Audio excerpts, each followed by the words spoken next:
Hey, this is Al Duncan, Editor-in-Chief of Great Pro Speakers. Now, the other day, I was coaching someone on a talk that she was going to give for financial literacy for some college students. Now, you know, at Great Pro Speakers, we predominantly focus on the business side of things. Professional speaking, that's the marketing, the branding, the internet marketing, and your marketing message and the nuts and bolts that you need to become a professional speaker. But on this particular day, I was helping her out with the art of public speaking. And I think that's very important because you should be very good at your craft. So I was helping her out. She walked up to the front of the room, we're sitting there. I said, give it to me. Let's perform. Let me see what you would do. And the reason I say that is because you tend to perform the way you practice. Think about it, that's a Dunkin' Nugget. You tend to perform the way you practice. So I wanted to see what she would really do in front of the audience. She walks up in front of the room, I'm sitting there, and she starts off, "Good evening, ladies and gentlemen," and I stopped her instantly. I was like, no. Now you're like, wait a minute, she didn't even get to her speech. Why did you stop her? I stopped her because, "Good evening, ladies and gentlemen," or "Good evening," or "Hey, how y'all doing?" You know what? I used to start my talks off like that. I see a lot of speakers do it. It's not terribly wrong, but it's also not very exciting. Think about it. Chances are the person who introduced you, they probably got up there and said, "Good evening, how y'all doing?" Or "Good evening, how are you guys doing tonight?" Or anything like that. Or maybe there were 3 other speakers before you and they all got up there and said, "Good evening, how y'all doing today?" Or "How's everybody doing this evening?" Or whatever. There are a lot of speakers who get up and start off with that type of a greeting, and it doesn't allow you to be memorable. So I stopped her instantly and said, you know, we can come up with a much more effective way to start off your talk. Now, there are a couple things before I jump into the few ways that I want to give you to have a great opening. There's one other way I want to say that you probably should avoid. So, you know, there's the greeting, how you doing, hello, and all this stuff, not good. But then there is the joke. No. If you want to tell jokes like that, be a comedian. Listen, it's usually not a good idea to start off with a joke. Now, notice I didn't say it's not a good idea to start off with humor. Humor is perfectly fine. A humorous story, something funny happened to you. You got a one-liner that happened in your life, and you know, you got a nice, funny way of saying it. That's great. I'm talking about a joke, you know, like something like this. So, ladies and gentlemen, I know the times are hard right now. The economy has everybody down. You know, the unemployment rate is high. You know, it's just like the guy who got fired from the orange juice factory because he just couldn't concentrate. Yeah, right. Duh, it's not very funny, is it? No, nobody's gonna laugh. They're gonna go, "Oh, that sucks," right? It's horrible. It's not a good joke. Number one, the joke might not even be funny. Number two, people might know the joke, so that's not good. So avoid the opening of, "Hey, how y'all doing?" a standard greeting, and also avoid telling jokes. Now, here go a few good things that you could do. Some things that will wow them, knock them off, get them engaged in your talk immediately and make you memorable. Because the thing that the audience remembers the most is the first thing and the very last thing that you say. Trust me, it's called primacy recency theory. First thing and the last thing that comes out of your mind. All right, so here you go. Great way to start off. A powerful quote. Could be your quote.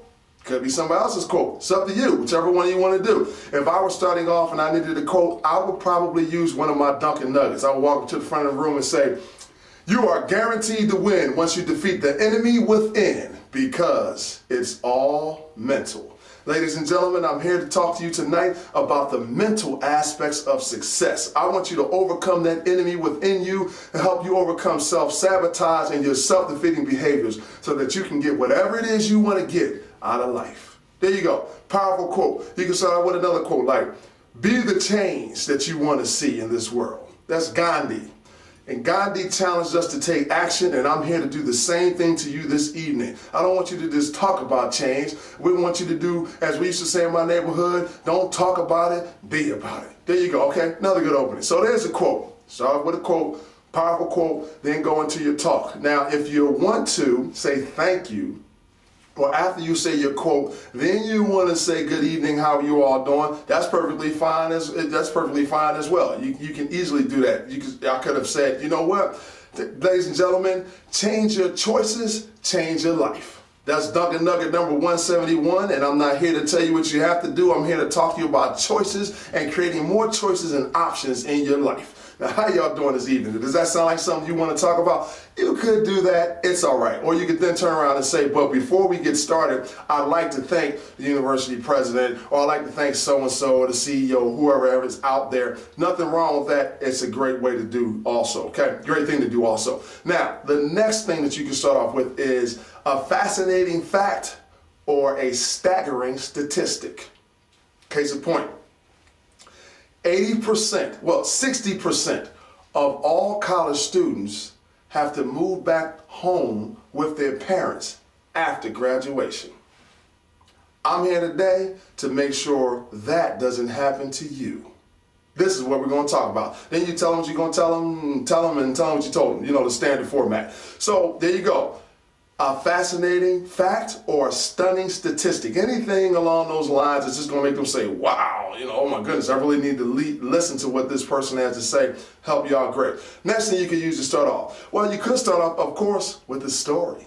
Stories work very well. Now, if you're going to tell a story, you can't start out with some long, drawn-out story. So there's 3 rules for telling stories. Here they go. It needs to be clear, concise, and compelling.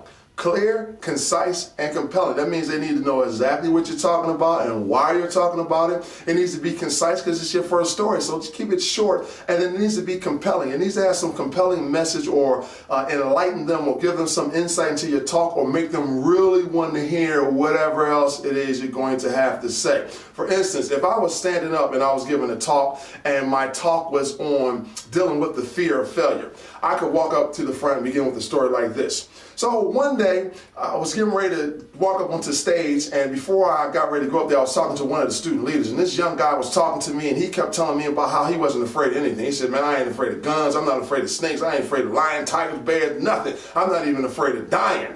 And I said, really? Okay. I tell you what, here's my intro. Why don't you take that, go up on the stage and read it for me, introduce me. He said, man, are you kidding, man? I can't do you want me to get up in front of all those people like that? No, man, I don't do that public speaking thing. And I started laughing immediately. Why? Because this is the same guy who just told me he wasn't afraid. Ladies and gentlemen, everybody has fear. And this evening I'm here to help you get over your fears and develop an adequate strategy for conquering them. There you go. Clear, concise, compelling, and I told them what I was going to do, starting off with that story, all right? Could be a story about you. Could be a story about anybody else. Could also be a story that's kind of like a story, but instead it might be more like a research case. So maybe you read something about some scientists that had this real interesting research study, and it relates to your talk, and you decided to get up there and say, you know what, a few years ago, scientists at the University of Pennsylvania did X, Y, and Z. Okay, then you can tell your little research scenario and then go into your talk. That works as well. So a story is good. The next thing you could do is you could ask a question. Just walk right up. They give you the mic, or you stand up on the platform or next to the lectern or the podium, and the first words out of your mouth are a question. There you go. How many of you in here this evening, by a show of hands, would like to retire as millionaires? And now, of course, all the hands are going to go flying up, and you say, great, because that's what I'm here to talk to you about tonight. I'm here to give you some success principles, some things that you need to help you transform your expertise into cash. There you go. Real simple. I ask them a question, everybody raises their hand, I go into my talk. Then if I want to, I can thank the people who introduced me. Remember that? You could thank them and come back around and give a little talk or say whatever is going to be in your talk and then launch into it. All right, and then the last thing, one of the last things you can do, and I left this one to last because you need to be very confident, you need to be very good, and you need to be very engaging to pull off this last one. With the question, you kind of need to be engaging as well, but this one you gotta be engaging. That is the action step or game. Action step or game, doesn't matter what it is. You can walk out into the front of the room and say, ladies and gentlemen, look at somebody sitting on your left and right and tell them, woo, we're going to have a good time tonight. And everybody listens, yeah, we're going to have a good time. And they're giving people high fives and it looks good. It gets them engaged, you know. Or you could jump out there and say, you know what, let's play a little game. Let's play Name That Tune. I'm going to sing a song. You tell me the name of the song and you start singing. Do, do, do, do, do, do, do, do, do. Now, if you're sitting there with oldies, everybody's going to holler out reasons, right? And you're going to have some fun. It's a game. But you got to be careful, because if you try to play a game and nobody responds to your game, you look real lame, obviously. Or if you try to get them to do something and they don't want to do it, it's not going to work. One time I tried that. I tried to get somebody, a group of students who weren't really that engaged, they weren't very excited about being there, and I made the mistake of, instead of coming out, engaging them with a story first so I could get them on my side, I tried to run out there and make them do some high fives and hooping and hollering and stuff, and it didn't work there. Now, that worked great when I was at a conference where all the students wanted to be there. Oh, they were, let's give high fives. Let's say whatever you want to say. Yeah, I'm motivated. Yes, I'm successful. That's fine. But be careful about the action step and the game. That's all I'm saying if you want to do it. Now, other than one last thing that you can do is, of course, you could do a combination of any of them. You could take a statistic, combine it with a quote. Anything you want to do. You could take a story, combine it with a quote. You could take an action step, or you could take a quote, then launch it to an action step. You could do a question and then launch it to some action steps. Ladies and gentlemen, how many of you are here tonight want to retire as millionaires? And all the hands go flying up, and you say, well, great. Look at somebody sitting on your left and right and say, hello, future millionaire. Right? So there you go. You got the little question, and then you combine it with an action step. You could also do a powerful quote or something like that. Ladies and gentlemen, Gandhi said, be the change that you want to see. Look at somebody on your left or right and say, change something. Or you can do that. Or you can say, you know what, be the change you want to see in this world. When I was 24 years old, ladies and gentlemen, I walked away from my career as a professional saxophone player to raise my youngest little brother. Why?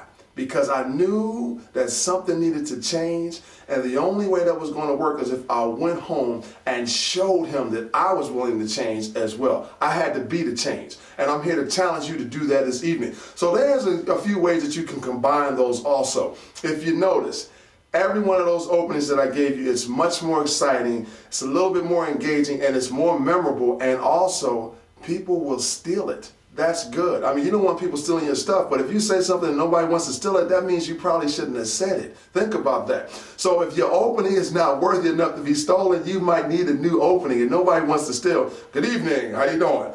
They don't want to steal that.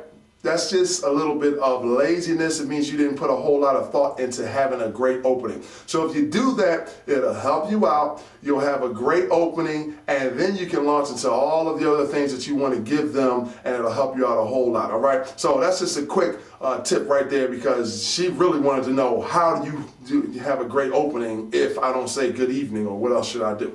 Hopefully that helps you out. Once again, this is Al Duncan, Editor-in-Chief of Great Pro Speakers. It's been my pleasure. Look forward to seeing you again very soon on another webisode or Q&A video. And if you have any questions, remember, you can always, use the little comment form underneath the video, or you can email them to us. We'll be happy to get them answered for you. Until then, be safe, be well, and be blessed.